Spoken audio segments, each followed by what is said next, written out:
Olá! Nesta aula eu falarei sobre planejamento fatorial com pontos centrais. O planejamento fatorial com dois níveis supõe uma linearidade dos efeitos dos fatores. Quando os termos de interação entre os fatores são adicionados, o modelo é capaz de representar alguma torção que haja no plano. Dependendo da curvatura desse plano, um modelo quadrático, chamado de modelo de superfície de resposta de segunda ordem, deve ser proposto, que é este modelo aqui. De modo a estimar todos os parâmetros do modelo, mais pontos devem ser adicionados ao planejamento fatorial de dois níveis.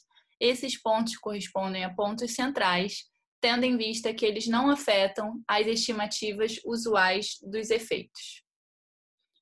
Considere o planejamento 2 a 2, com uma observação em cada vértice, mais, menos, menos mais e mais, com NC observações no ponto central, 0, 0.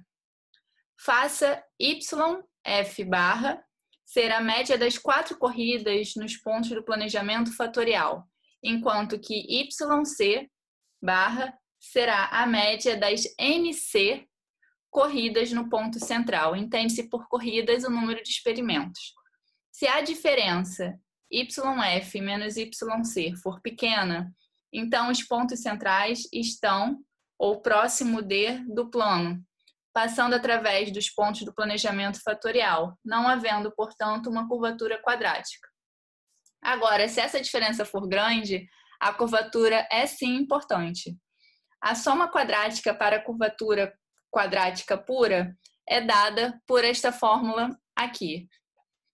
Essa quantidade deve ser comparada com a média quadrática do erro para testar a curvatura quadrática pura. Na realidade, devemos testar as hipóteses H0 e HI, onde H0 está admitindo que o somatório aqui dos betas é igual a 0 e a hipótese alternativa diz que não é. No caso da gente não ter réplicas nos pontos do planejamento, podemos usar os NC pontos centrais para construir uma estimativa dos erros, com NC menos 1 graus de liberdade. Agora, vamos entrar em planejamento composto central. O planejamento composto central deve ser usado quando se deseja verificar a curvatura do plano, ou seja, quando queremos verificar a existência dos termos quadráticos no modelo de regressão. Esse tipo de planejamento consiste de uma parte referente ao planejamento 2K, ou de um planejamento fracionário com resolução 5, com NF experimentos, onde NF é o número de corridas do planejamento fatorial, 2AK experimentos axiais, ou estrela, e NC experimentos centrais. Esta figura aqui, ela mostra os pontos do planejamento composto central para o caso de termos dois fatores. 4 diferentes modelos podem ser testados sequencialmente no planejamento composto central. E eles são: o primeiro, somente termos lineares dos efeitos principais, termos lineares e quadráticos dos efeitos principais, termos lineares dos efeitos principais e interações de segunda ordem, e termos lineares e quadráticos dos efeitos principais e interações de segunda ordem. Nesse tipo de planejamento, existem 2 parâmetros que devemos especificar. O primeiro deles é relativo à distância alfa, a partir do centro do planejamento até os pontos axiais. Este parâmetro alfa ele é conhecido como rotabilidade. E o outro parâmetro é o número de pontos centrais NC. É importante para o modelo de segunda ordem fornecer previsões através da região de interesse, que tenham uma variância razoavelmente consistente e estável nos pontos de interesse das variáveis independentes. A superfície de resposta de segunda ordem deve ser rotacional. Isso quer dizer que a variância do valor previsto para a resposta é a mesma em todos os pontos das variáveis independentes, que estejam à mesma distância do centro do planejamento. Ou seja, a variância da resposta prevista é constante nas esferas. O alfa depende do número de pontos na porção fatorial do planejamento e é dado por Alfa vai ser igual a NF elevado a 1/4. Aqui vemos, né, o número de pontos axiais de acordo com o aumento de fatores do planejamento e temos também os valores de alfa respectivos para cada valor de K. A rotabilidade é uma propriedade esférica, isto é, ela é um critério de projeto usado quando a região de interesse é uma esfera. No entanto, não é importante ter uma rotabilidade exata para se ter um bom planejamento.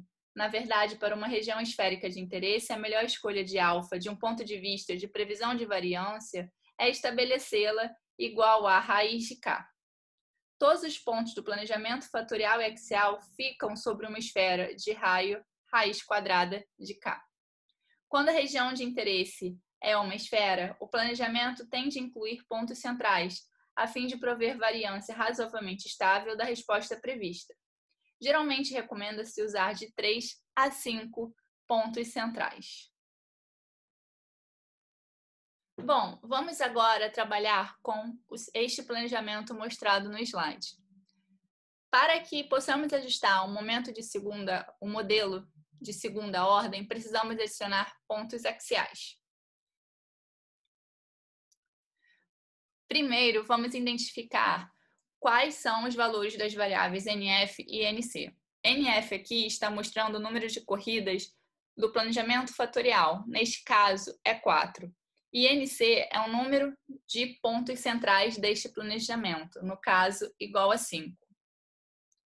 Bom, se formos olhar aqui no slide anterior, o valor de alfa, né, para um planejamento onde temos 2 fatores, o alfa vai ser igual a mais ou menos 1,41, que é exatamente o que temos aqui. Então, se olharmos aqui no desenho, vamos precisar fazer a adição de 4 pontos axiais. Vamos fazer a adição desses pontos. Primeiro, precisamos identificar no nosso planejamento os valores máximo e mínimo para cada variável independente. Se considerarmos que a variável tempo se chame A e a variável temperatura a gente vai referenciar de B, o Amax é 90, o Amínimo 80, o Bmax 180 e o Bmin 170. Então, devemos reescrever este planejamento em termos de variáveis codificadas, variáveis normalizadas, fazendo este cálculo de normalização aqui. Então, x1, na verdade, é o z do tempo e o x2 é o z da temperatura. Então, fazendo essa transformação de variáveis, a gente resulta nesse planejamento aqui. Agora, vamos então adicionar os 4 pontos axiais. O primeiro ponto a ser adicionado vai ser em relação aqui à variável 1, que é o x1. Então, vai ser 1.414, 0. Depois a gente adicionou menos 1.414, 0. E aí a gente botou 0 como a variável x1 aqui e colocou positivo 1.414 em x2 e menos 1.414 aqui. Então, agora nós temos 13 corridas para este planejamento. Para recuperarmos os valores originais das variáveis independentes, a gente faz esta conta aqui. Na verdade, foi somente uma manipulação algébrica desta primeira equação. Vamos agora isolar o xi. Então, aqui, né, esses valores 1.41 positivo e menos 1.41 equivalem, no caso do tempo, aos valores de 92 e 78 aproximadamente.